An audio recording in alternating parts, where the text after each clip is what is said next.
আসসালামু আলাইকুম। Welcome back to our food for family. আজকে আমি খুব সহজ একটি রেসিপি শেয়ার করব, সবারই ভীষণ পছন্দের ডিমের চপ।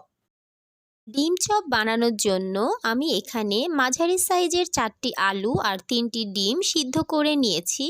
আর একটা বাটিতে ডিম ভেঙে নিয়েছি, টোস্টের গুঁড়া আর নিয়েছি পেঁয়াজ, কাঁচামরিচ আর ধনেপাতা কুচি। আলুটাকে ভালোভাবে ভর্তা করে নিচ্ছি। তেলটা হালকা গরম হয়ে আসলে মিডিয়াম আঁচে হালকা ব্রাউন করে পেঁয়াজগুলোকে ভেজে নিচ্ছি।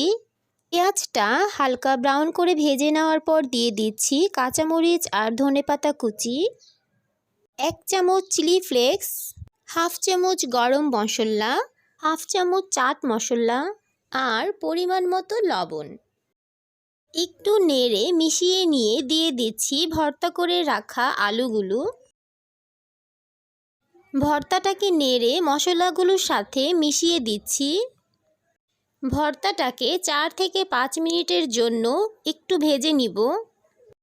আর ডিম সিদ্ধগুলোকে এভাবে 3 পিস করে কেটে নিয়েছি। ডিমটাকে লবণ দিয়ে ফেটে নিচ্ছি। এখন আমি চপ বানাবো, তাই অল্প আলু নিয়ে নিচ্ছি। এখন গোল শেপ করে 2 হাত দিয়ে ছড়িয়ে নিচ্ছি। এরপর ডিমের টুকরো দিয়ে মুড়িয়ে নিব। আপনারা চাইলে যে কোনো শেপ করতে পারেন। সবগুলো চপ এভাবে বানিয়ে নিয়ে এখন নেক্সট স্টেপে চলে যাচ্ছি। চপগুলোকে টোস্টের গুঁড়া দিয়ে মাখিয়ে নিচ্ছি।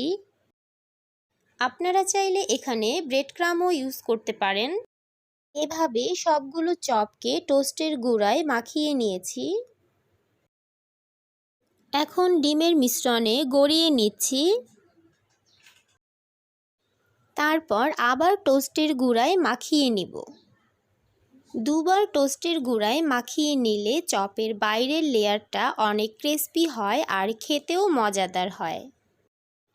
চুলায় ফ্রাই প্যানে অয়েলটা গরম হয়ে আসলে চপগুলো দিয়ে দিচ্ছি। মিডিয়াম আঁচে ব্রাউন করে ভেজে নিব। উল্টে দিচ্ছি।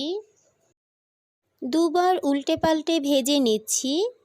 এর ভেতরে সেদ্ধ হওয়ার কিছু নেই, তাই চপটা ভাজতে বেশি সময় লাগে না। ভাজা শেষ, আমি তুলে নিচ্ছি। এই রেসিপিটা খুব মজার হয়। রোজায় ইফতারিতে আপনারা বাসায় তৈরি করবেন আর কমেন্টস করে আমাকে জানাবেন কেমন লেগেছে। সবাই ভালো থাকবেন, সুস্থ থাকবেন। আল্লাহ হাফেজ।